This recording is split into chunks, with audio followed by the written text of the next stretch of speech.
اسلام بڑا شائستگی کا، تہذیب کا، معتدل اور خوبصورت دین ہے۔ انسانی زندگی میں کوئی شخص کوئی بھی کام کرتا ہو، لیکن اگر وہ کام بے ترتیب ہو، بے ڈھنگ ہو، غیر منظم ہو، تو اس کام کا سارا حسن ضائع ہو جاتا ہے۔ اسلام یہ چاہتا ہے کہ ہر کام ترتیب سے کیا جائے، مرتب کر کے کیا جائے، منظم انداز سے کیا جائے۔ انسان اپنی زندگی میں عبادت سے لے کر تجارت تک اپنی زندگی کے ہر شعبے میں نظم و ضبط کا مظاہرہ کرے۔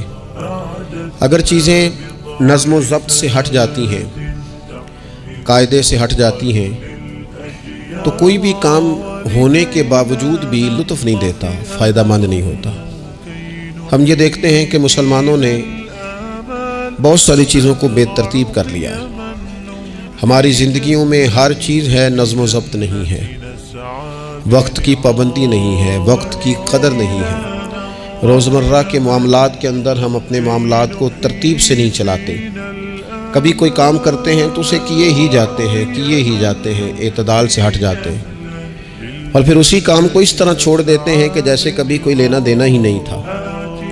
اس سے انسان ایک بھرپور زندگی نہیں گزار سکتا۔ وہ وقتی اور جذباتی فیصلوں کا قائل ہو جاتا ہے۔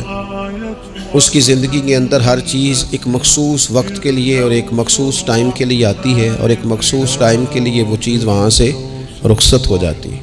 اس میں کوئی شک نہیں کہ ہم انسان ہیں، ہمارے اندر کمزوریاں ہیں، باوجود کوشش کے بڑی جگہوں پہ غلطیاں، سستیاں، کمزوریاں رہ جاتی ہیں۔ لیکن کچھ لوگ اپنے ذہن سے کوئی منصوبہ بندی کرنا ہی نہیں چاہتے۔ ہو جائے گا، اللہ کرم کرے گا، اللہ بڑا مہربان ہے، یہ ساری باتیں ٹھیک ہیں، لیکن اسی کریم رب نے کہا ہے صبح اٹھو، اسی کریم رب نے کہا ہے کہ وقت پر نیند پوری کرو، اسی کریم رب نے کہا ہے کہ ان الصلاۃ کانت علی المؤمنین کتابا موقوتا، فرمایا بے شک نماز مسلمانوں پر مقررہ وقت پر فرض ہے۔ اسے اپنی ترتیب سے، وقت کے حساب سے تم نے ادا کرنا ہے۔ یہ نہیں ہو سکتا کہ تم کہو جی میری آنکھ 9 بجے کھلتی ہے تو میں فجر 9 بجے پڑھوں گا، اس کا ٹائم 6 بجے ہے تو تمہیں 6 بجے ہی فجر پڑھنی پڑے گی۔ اپنے مقررہ وقت پر چیزیں جب تک نہیں رہیں گی تب تک رضا الہی کا حصول بھی ممکن نہیں ہوتا۔ ہم چونکہ غیر منظم زندگی گزارتے ہیں، بے ترتیب زندگی گزارتے ہیں، تو اس لیے بہت سارے کام جو کرنے کی ہم پوزیشن میں بھی ہوتے ہیں وہ کام بھی ہم سے ہو نہیں پاتے۔ ایک تو بہت سارا مسئلہ لوگوں کا یہ ہے کہ کل کر لیں گے، انشاءاللہ ہو جائے گا، آپ دعا کریں ہو جائے گا، آپ فکر نہ کریں ہو جائے گا۔ اس کا معنی کوئی نہیں نا، اس کا مطلب کوئی نہیں۔ آپ کیا کہہ رہے ہیں؟ آپ کہیں میں نے شروع کر دیا ہے، آپ دعا کریں۔ آپ یہ کہیں کہ میں نے پوری کوششیں لگا دی ہیں، آپ اچھی امید رکھیں اللہ سے، لیکن آپ سٹارٹ ہی نہیں کر رہے اور آپ کہہ رہے ہیں دعا کریں، یہ کیسے ہوگا؟ جب تک نظم و ضبط کا، آداب کا، حدود کا، قاعدے قانون کا پورا خیال ہی نہ رکھا جائے۔ حضرت سید فیض الحسن شاہ صاحب رحمۃ اللہ تعالیٰ علیہ فرماتے ہیں کہ ایک خاتون بڑی عجلت پسند تھی، جلد باز تھی، تو اس کا شوہر اس کی چیزوں سے بڑا پریشان تھا، جلدی میں آدھا کام کرتی تھی، آدھا کام خراب کر دیتی تھی، تو اکثر آ کے کہتی تھی دعا کریں بڑا مارتا ہے۔ اگرچہ اس کا مارنا پھر بھی درست نہیں تھا، لیکن وہ دیہاتوں میں آپ کو پتہ ہے نا، بعض لوگ بڑی جہالت کا مظاہرہ کرتے ہیں، اس قدر زیادہ شدت کے ساتھ تکلیف دیتے ہیں کہ جو بالکل نازیبا ہو جاتی ہے۔ ایک دن اس نے آ کے کہا کہ پیر صاحب کوئی سمجھاؤ، بڑا ماردہ ہے۔ تو آپ نے فرمایا تو سنا ہے بڑی جلد باز ہے، کام نظم و ضبط سے نہیں کرتی۔ کہنے لگی جی دیکھیں جی کیا نظم و ضبط اور کیا معاملہ، کل اس نے مجھے کہا دال پکا دو تو میں نے اس میں گھی بھی ڈالا ہے، مرچیں بھی ڈالی ہیں، پیاز بھی ڈالا ہے، لہسن بھی ڈالا ہے، ہلدی بھی ڈالی ہے، بس ذرا جلدی میں نے دال ہی تو نہیں ڈالی۔ تو یہ کو مارنے والی بات ہے؟ ہر شے ہے، ایک شے ہی نہیں۔ ہمارے ہاں بہت سارے لوگ ایسے ہیں جو جلدی میں اصل کو ہی بھول جاتے ہیں۔ وہ کہتے ہیں باقی میں نے سارے کیے، کوئی رہ تو نہیں نہ گیا، سارے کیے، وہ ایک ہی نہیں نہ کیا، وہ بھائی جو اصل تھا وہ تو رہ گیا۔ نظم و ضبط، قاعدہ قانون جب تک ہمارے اپنے اندر، میں دوستوں سے کہہ رہا تھا پھر کہتا ہوں، میرے اسلاف فرمایا کرتے تھے جو والد تہجد نہ پڑھے اس کے بچے فجر نہیں پڑھتے۔ والد کو جب تک وہ سحری میں سجدہ ریز نہیں دیکھیں گے اتنی دیر تک آپ ان سے 1.5-2 گھنٹے پہلے اٹھیں گے تو پھر وہ اٹھیں گے۔ لیکن اگر کہا جائے کہ پتر میں تھکیاں تو مسیتے جا، تو یہ ہو سکتا نہیں کہ وہ جائے، کیونکہ ہماری زندگی سے نظم و ضبط بچے سیکھیں گے، ہمارے ماحول سے وہ محنت کو، مشقت کو، کوشش کو وہ سیکھیں گے۔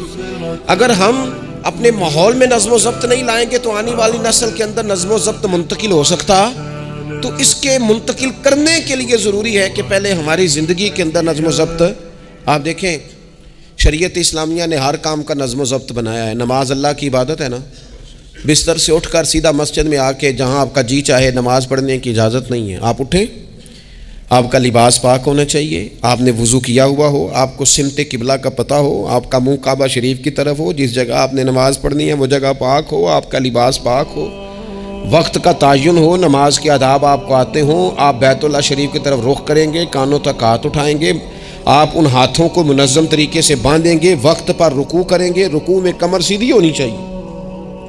آپ رکوع سے اٹھیں گے تو ایسے نہیں کہ کوئی بات نہیں اللہ قبول کر لے گا، جب تک آپ کی کمر پوری ٹھیک نہیں ہوتی رکوع سے اٹھتے وقت آپ کی نماز مکمل نہیں ہوتی۔ آپ سجدے میں جائیں گے تو پیشانی جمنی چاہیے، ناک جمنی چاہیے، آپ کے پاؤں کی انگلیاں زمین پر لگنی چاہیے۔ آپ جب تک پوری ترتیب سے نماز نہیں پڑھتے، رب کی عبادت ہے نا، کریم بھی بڑا ہے نا، مہربان بھی بڑا ہے نا، غفور بھی بڑا ہے، لیکن اگر مرتب طریقے سے نہ پڑھو تو وہ تو نماز قبول نہیں کرتا۔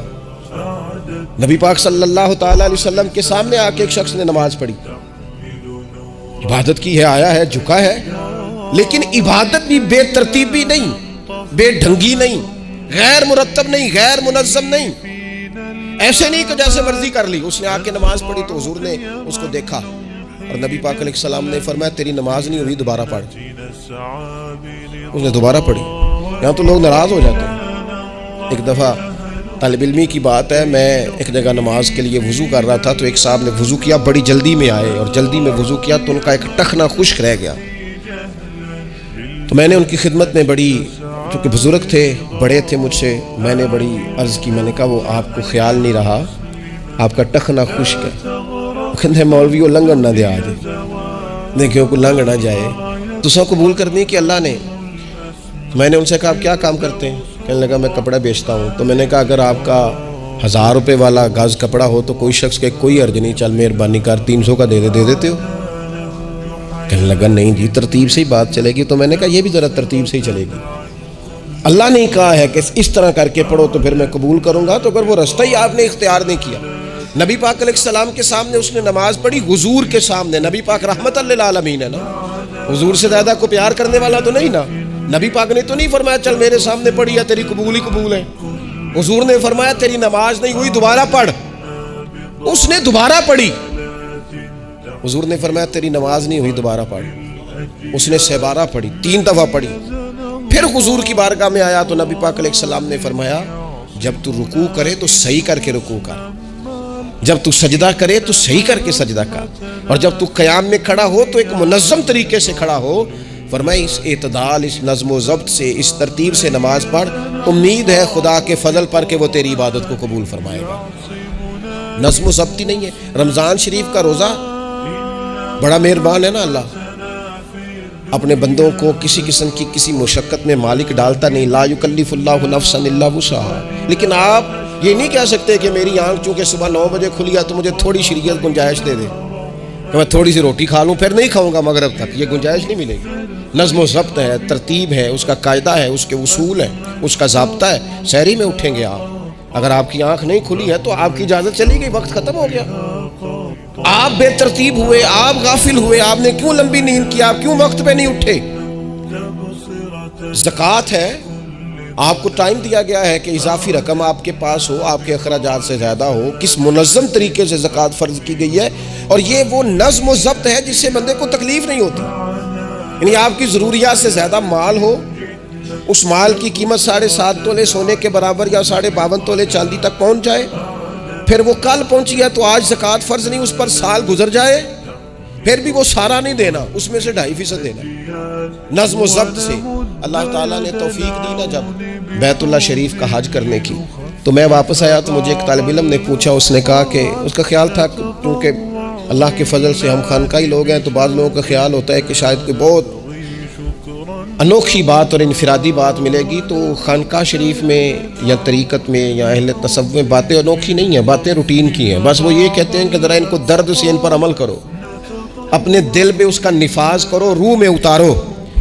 تو مجھے کہنے لگے آپ نے الحمدللہ حج کر لیا. تو میں نے کہا میں نے حج کیا ہے تو میں نے یہ رزلٹ نکالا ہے کہ حج بندے کو نظم و ضبط سکھاتا ہے، مرتب کرتا ہے انسان کی زندگی کو. آپ کو 8 ذی الحج کی زور پڑھنی ہے، آپ کو ہر صورت میں مینا میں.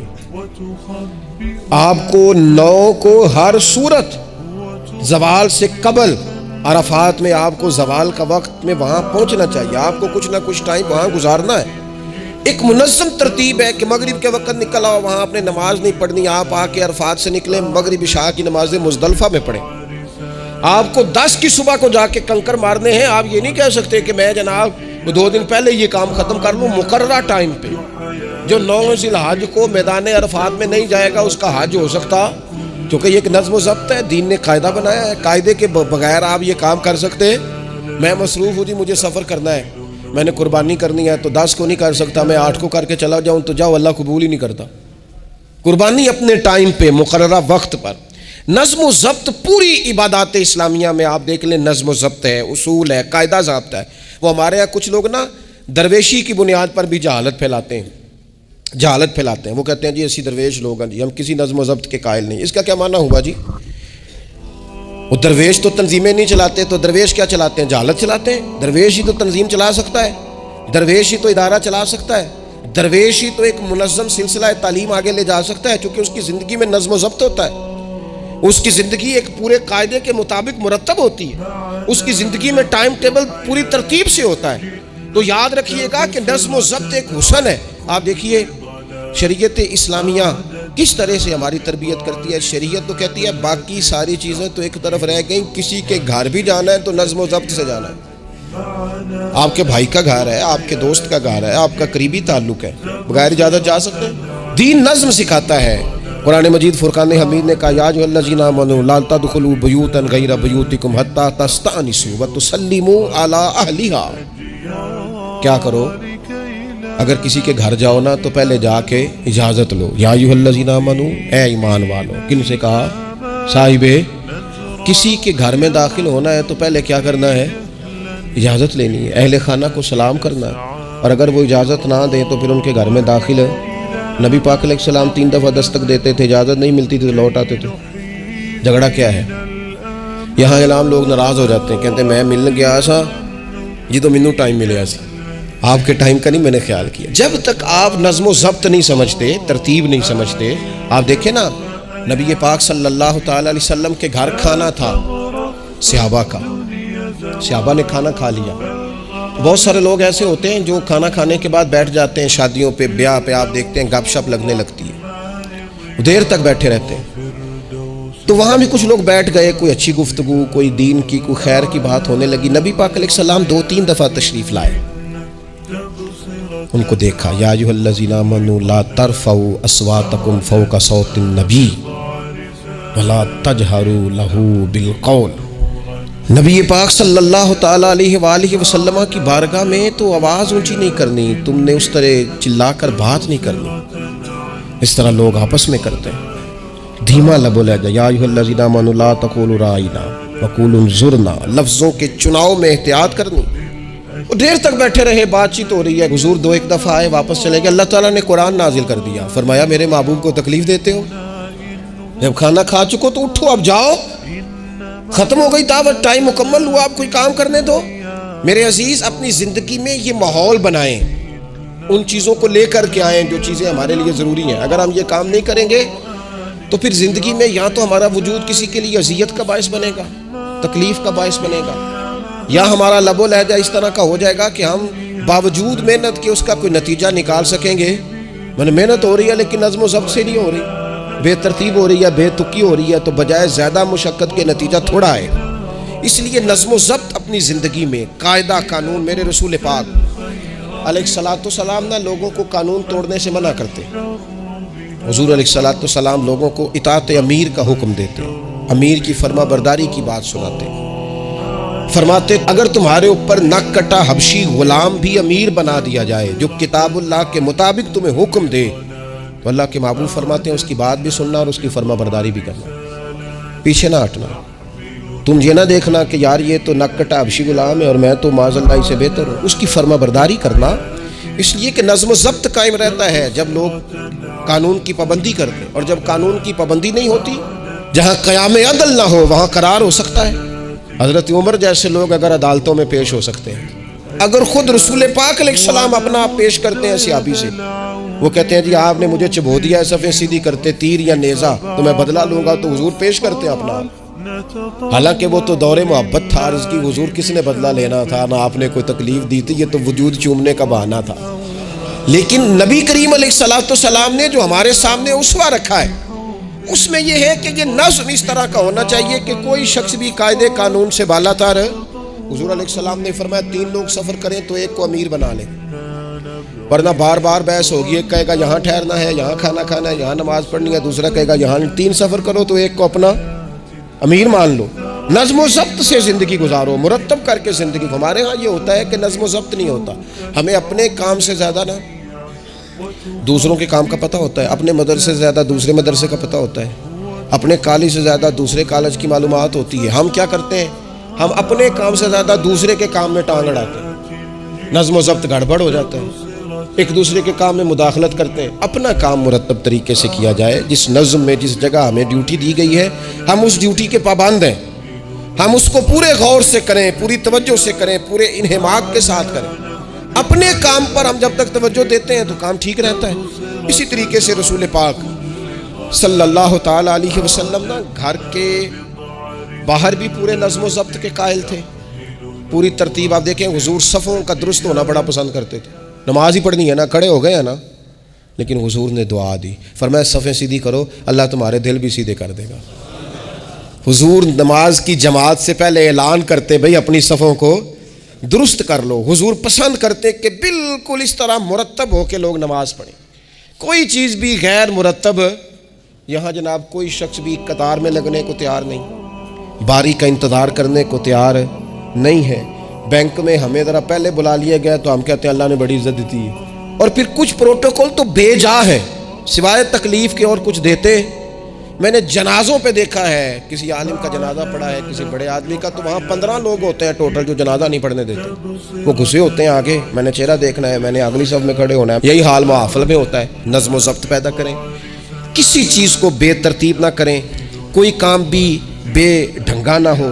نبی اکرم صلی اللہ تعالیٰ علیہ وسلم کی مجلس مبارک میں جب کوئی شخص آتا تھا نا تو حضرت ابو بکر صدیق اسے سائڈ پہ لے جاتے تھے، کہتے تھے تمہیں پتہ ہے اللہ کا قرآن کہتا ہے حضور کے سامنے آواز اونچی نہیں کرنی۔ اسے پہلے آداب مجلس سکھاتے تھے، نظم و ضبط سکھاتے تھے، حضور کی بارگاہ میں حاضری کا طریقہ سکھاتے تھے، پھر نبی پاک صلی اللہ تعالیٰ علیہ وسلم کی بارگاہ میں پیش کرتے تھے۔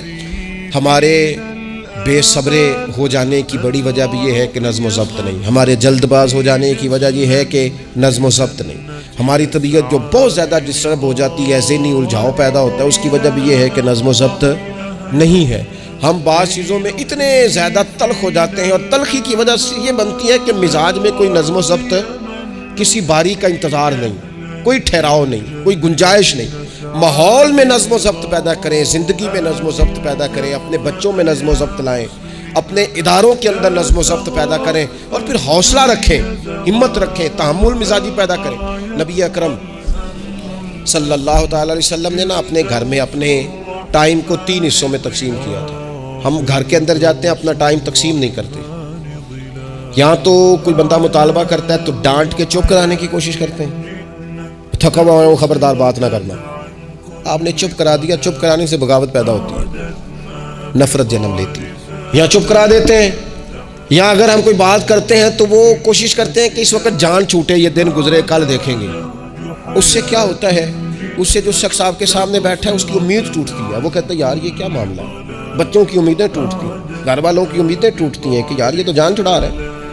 نبی اکرم صلی اللہ تعالیٰ علیہ وسلم جب گھر تشریف لے جاتے تھے تو حضور اپنے وقت کو 3 حصوں میں تقسیم کرتے، ایک حصہ پورا ٹائم رسول پاک گھر والوں کو دیتے، ان کی بات سنتے، بلکہ حضرت عائشہ صدیقہ فرماتی ہیں جب تک گھر میں رہتے کوئی نہ کوئی گھر کا کام ہی کرتے رہتے، حضور ٹائم دیتے، ایک حصہ یہ، دوسرا حصہ ٹائم کا نبی پاک صلی اللہ تعالی علیہ وسلم نے آرام کے لیے رکھا ہوا تھا۔ حضور آرام کرتے، لیٹتے، باقاعدہ حضور علیہ الصلوۃ والسلام اپنے وجود اطہر کو بستر کے اوپر رکھتے، آرام فرماؤ، صحیح معنوں میں آرام کر۔ اور تیسرا حصہ نبی پاک علیہ السلام نے عبادت کے لیے رکھا ہوا، گھر والوں کا کام کاج کیا، عشاء ہوئی، آرام کیا، پھر تہجد کا ٹائم ہوا تو حضور عبادت کے لیے اٹھ کے کھڑے ہو گئے۔ یہ گھر کے اندر، مسجد میں نہیں، مسجد کا تو جو عبادت کا ماحول ہے نماز کا وہ الگ ہے، گھر کے اندر اس بات کو اچھی طرح سمجھ لیں کہ گھر کے اندر جب آپ جائیں، اب تو بڑوں کی شکایتیں آنے لگی ہیں، پہلے بچوں کی آتی تھی، اب تو 50 سال کے آدمی کی شکایت آتی ہے کہ گھر آتے ہی موبائل کھول لیتا ہے، ادھر ادھر دیکھتا ہی نہیں، کچھ سنتا ہی نہیں۔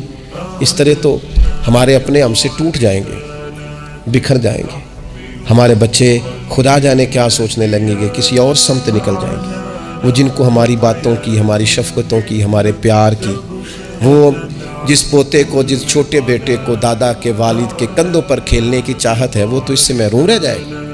ہمیں وقت دینا ہے، ان کو ٹائم دینا ہے، اس ٹائم کو مرتب کرنا ہے۔ نبی اکرم سید عالم صلی اللہ تعالی علیہ وآلہ وسلم، حتیٰ کہ میدان جنگ میں بھی حضور چیزوں کو مرتب کرتے۔ عرب کے لوگ جب جنگ کرتے تھے نا تو وہ سمجھتے تھے اسلحہ بڑا ہے، طاقت بڑی ہے، ہم نے کر لینا جو ہمارے جی میں آنا ہے۔ حضور کا طریقہ مبارکہ یہ تھا کہ جنگ میں بھی نظم و ضبط۔ حضور فرماتے قریب دشمن آ جائے تو طاق پہ بلا وجہ تیر نہ چلانا، اور بالکل سامنے جب تمہیں نظر آ جائے، تمہیں نشانہ سمجھ میں آئے تب تیر چلانا۔ کئی دفعہ فرمایا صرف پتھر کا استعمال کرنا۔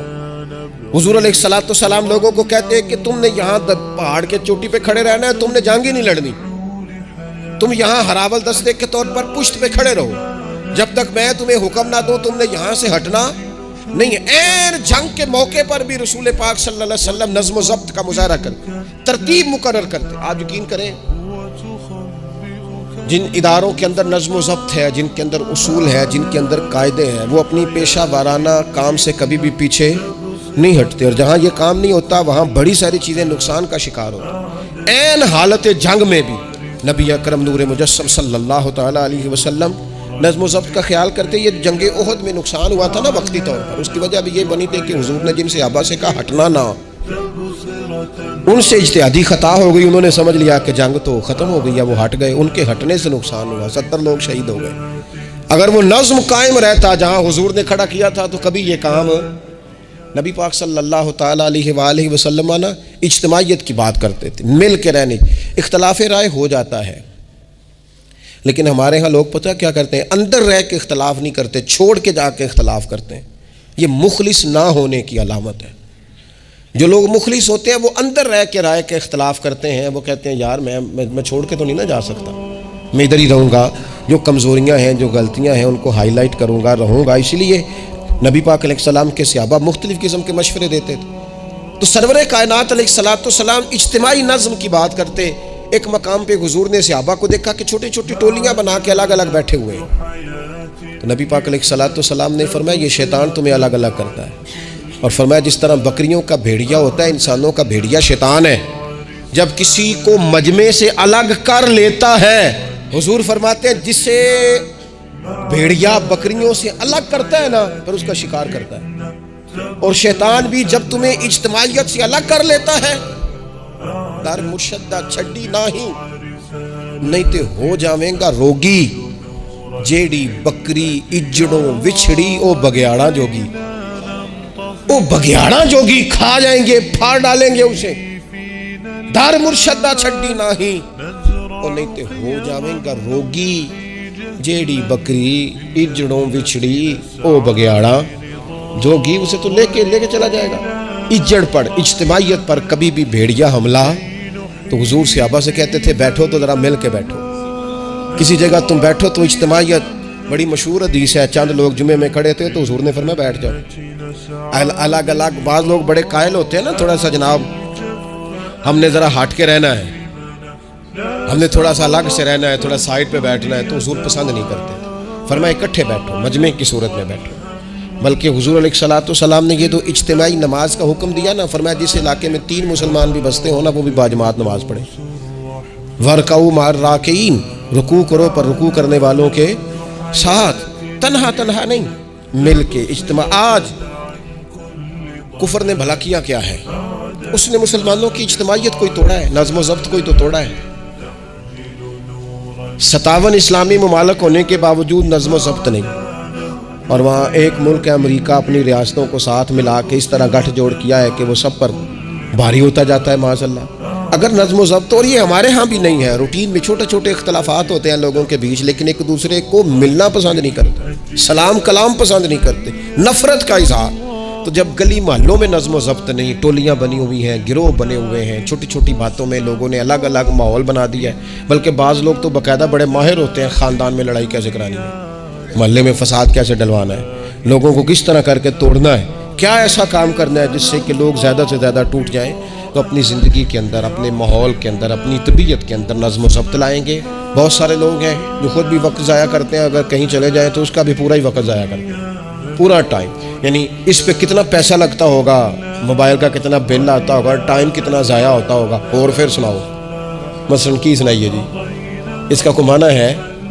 یعنی ایک صاحب کہنے لگے، انہوں نے کئی دفعہ مجھے کہا کوئی نوی تازی، میں چپ کر گیا. پھر فون پہ اب بندہ خیر مہذب لگتا ہے اگر کہ چلو جی پھر ٹھیک ہے، وہ پھر کہن کو نوی تازی. میں کہا جی میں تو مولوی ہوں، تسی مینوں اخباری نمائندہ سمجھ لیا.